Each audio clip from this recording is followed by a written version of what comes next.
Hello students, welcome to N V study room. आज के इस वीडियो में हम लोग जानकारी देखने वाले हैं फिगर ऑफ स्पीच के बारे में। यहाँ पे मैंने कुछ टाइप्स लिखे हैं फिगर ऑफ स्पीच के, उसके हम लोग कुछ एग्जांपल्स देखेंगे। साथ ही साथ फिगर ऑफ स्पीच मतलब क्या होता है वो सारी जानकारी आज हम लोग इस वीडियो में देखने वाले हैं। So what is figure of speech? यहाँ पे देखो मैंने उसका डेफिनेशन लिखा है, अ वर्ड और expression used not with its original meaning but it an imaginable way. Figure of speech मतलब कुछ ऐसे वर्ड्स होते हैं जिनको यूज करके हम लोग कोई भी सेंटेंस ज़्यादा ब्यूटीफुल बना सकते हैं। उनका लिटरल मीनिंग कुछ और होता है लेकिन वो किस और ही मीनिंग में यूज किए जाते हैं। तो ऐसे फिगर ऑफ स्पीचेस है, उसके कई सारे टॉपिक्स है, उसमें से 6 टॉपिक हम लोग यहाँ पे देखेंगे। फिगर ऑफ स्पीचेस के 6 टाइप्स हम लोग यहाँ पे देखेंगे। तो अलग अलग टाइप होता है, अलग अलग टाइप में अलग अलग वर्ड्स यूज़ किए जाते हैं, लेकिन वो वर्ड किसी भी सेंटेंस को ज़्यादा ब्यूटीफुल बनाते हैं। उसका लिटरल मीनिंग कुछ और होता है लेकिन वो किसी और मीनिंग से एक इमेजिनेबल वे में उस वर्ड को सेंटेंस में यूज़ किया जाता है। कई बार पोएम में यूज़ किया जाता है जिससे उस पोएम का, उस सेंटेंस का ब्यूटी ज़्यादा इन्हेंस हो जाता है। तो ऐसे कुछ टाइप्स हम लोग यहाँ पे देखेंगे। So first figure of speech is metaphor. पहला हमारा फिगर ऑफ स्पीच है metaphor. So what is metaphor? Metaphor का मीनिंग क्या है? इसके लिए मैं पहले एक एग्जांपल लिख लेती हूँ यहाँ पे। Her eyes are diamonds. देखो यहाँ पे मैंने एक एग्जांपल लिखा है, हर आईज आर डायमंड्स।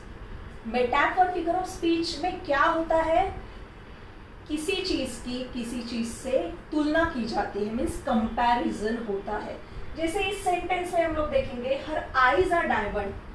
हम लोगों को पता होगा रियलिटी, इन रियलिटी आंखें क्या डायमंड है क्या? नहीं, लेकिन उस चीज को, आंखों को एकदम ब्यूटीफुल बताने के लिए, उसको ज़्यादा एनहेंस करने के लिए, आंखों की ब्यूटी एनहेंस करने के लिए उसको कंपेयर किया है डायमंड से। तो ये है मेटाफर फिगर ऑफ स्पीच। जब भी आपको पोएम में या तो किसी सेंटेंस में आपको ये कंपैरिजन दिखेगा दो चीज़ का, जो बिल्कुल भी सेम नहीं है दो चीज़, लेकिन फिर भी उसका कंपैरिजन किया है। क्यों कंपैरिजन किया है? उसकी ब्यूटी को एनहेंस करने के लिए। इसीलिए आईज को यहाँ पे कंपेयर किया है डायमंड से। क्यों? क्योंकि हमें पता है कि डायमंड्स कैसे होते हैं, ब्यूटीफुल होते हैं। तो इसीलिए आईज कितने ब्यूटीफुल है ये बताने के लिए उसको कंपेयर किया गया है डायमंड से। तो जहाँ भी ऐसा कंपैरिजन दिखेगा तो वहाँ पे metaphor figure of speech use किया है, ये आपको वहाँ पे आइडेंटिफाई करना है। सो यहाँ पे हर आईज आर डायमंड, यहाँ पे यूज हुआ है मेटाफर। इसी टाइप का हम लोग सेकेंड एग्जाम्पल यहाँ पे देखेंगे।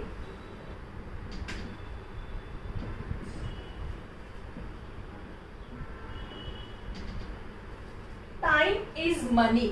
यहाँ पे भी कंपैरिजन है। टाइम एक अलग चीज है, मनी एक अलग चीज है, लेकिन दोनों को कंपेयर किया है, इसीलिए यहाँ पे यूज हुआ है metaphor. Time is money. Why time को मनी से कंपेयर किया है? टाइम की वैल्यू बताने के लिए, क्योंकि पैसे की वैल्यू सब लोग जानते हैं, तो टाइम भी पैसे जितना ही महंगा है, ये चीज बताने के लिए एक इमेजिनरी वे में टाइम को यहाँ पे मनी बताया गया है। इसके बाद सेकेंड फिगर ऑफ स्पीच है सिमिली। इसका भी हम लोग एग्जाम्पल देखते हैं। He is as brave as lion. Okay, simile ये फिगर ऑफ स्पीच पहचानना बहुत इजी है।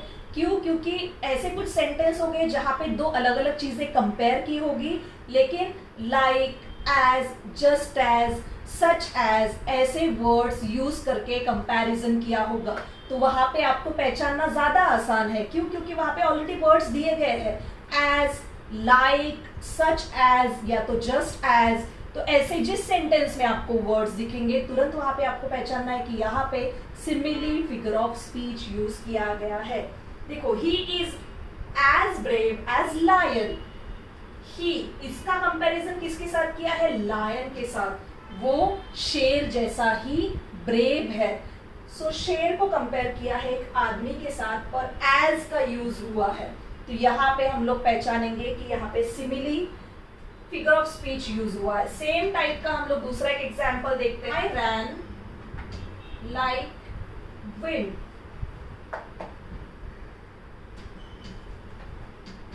आई रैन लाइक द विंड, हम लोग हवा है क्या? नो, लेकिन यहाँ पे कंपैरिजन किया है। क्या यूज किया है कंपैरिजन में? लाइक। जैसे फर्स्ट सेंटेंस में एज यूज किया था, वैसे ही कंपैरिजन, खुद का कंपैरिजन हवा से किया है। मैं कैसे दौड़ रहा हूँ? हवा जैसे दौड़ रहा हूँ, हवा जैसे भाग रहा हूँ। कंपैरिजन है हवा का और दौड़ने का। तो वहां पे कौन सा वर्ड यूज किया है? लाइक।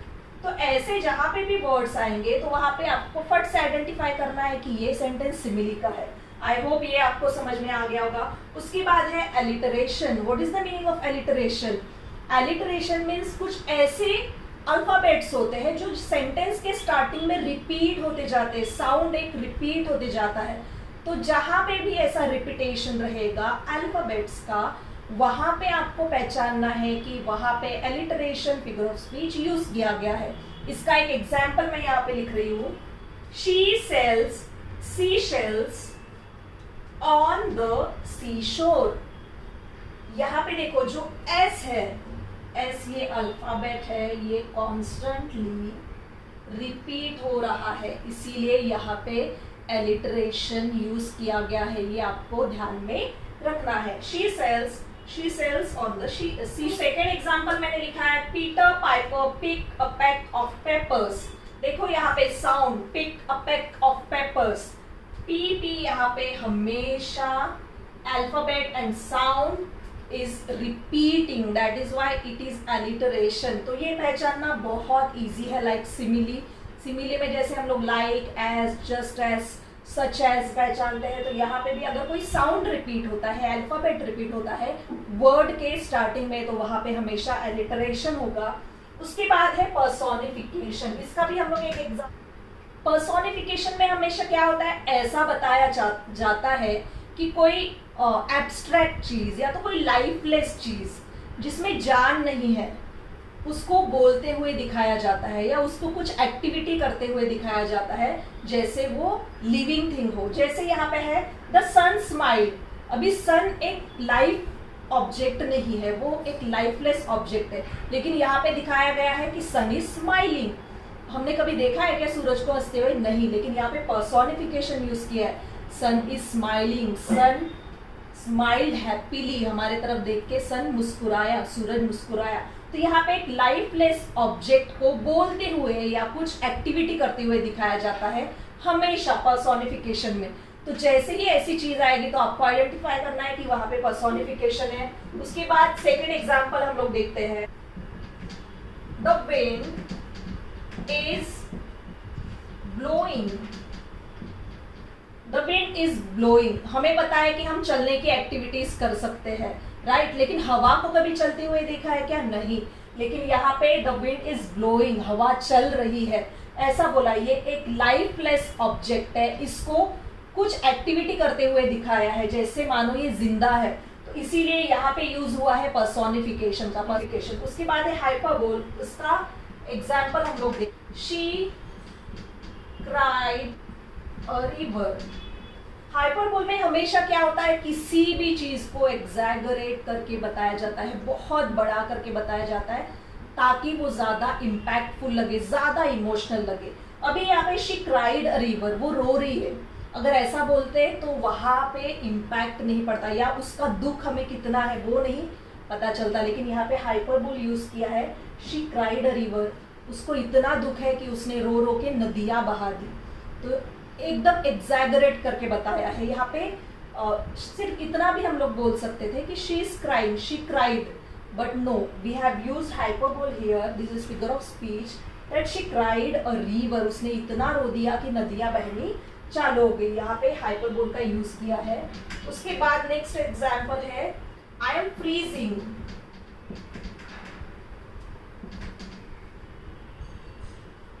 आई एम फ्रीजिंग मतलब मैं बर्फ बन रहा हूँ, इतनी मुझे ठंड लग रही है। रियल में हम लोग कभी बर्फ बनेंगे क्या ठंड में? नहीं, लेकिन यहाँ पे एग्जैगरेट किया गया है, हाइपरबोल का यूज किया गया है। आई एम फ्रीजिंग, मैं ठंड से बर्फ बन रहा हूँ, इस तरीके से हाइपरबोल यूज होता है। ऑनोमोटोपिया हमेशा किसी साउंड के लिए यूज किया जाता है, उस साउंड को बताने के लिए, अगर कोई साउंड हो रहा है ये हमें बताना है, तो उसके लिए जो वर्ड होते हैं वो होते हैं ऑनोमेटोपोइया। सो माई वॉच टिक्स लाउडली, अगर हम लोगों ने घड़ी की आवाज सुनी होगी तो वहां पे आवाज आती है, तो उस आवाज के लिए यहाँ पे टिक्स ये वर्ड यूज किया गया है। दैट मीन्स यहाँ पे ऑनोमेटोपोइया यूज किया गया है। Onomatopoeia is the words to refer any sound, किसी भी साउंड को दर्शाने के लिए जो वर्ड्स यूज होते हैं जहाँ पे, वहाँ पे ऑनोमेटोपोइया ये फिगर ऑफ स्पीच यूज किया जाता है।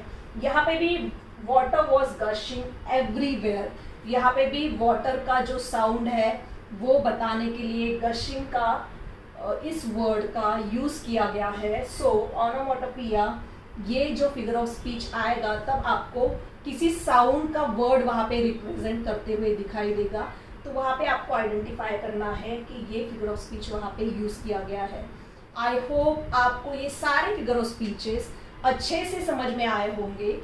तो आपको ये करना है कि सारे फिगर ऑफ स्पीचेस का एक एक एग्जाम्पल लिखना है और उसको प्रैक्टिस करना है। एक वर्कशीट लो जिसमें फिगर ऑफ स्पीचेस यूज किए हुए सेंटेंसेस हो गए और आगे आपको उसको आइडेंटिफाई करना है कि कौन से सेंटेंस में कौन सा फिगर ऑफ स्पीच यूज किया गया है।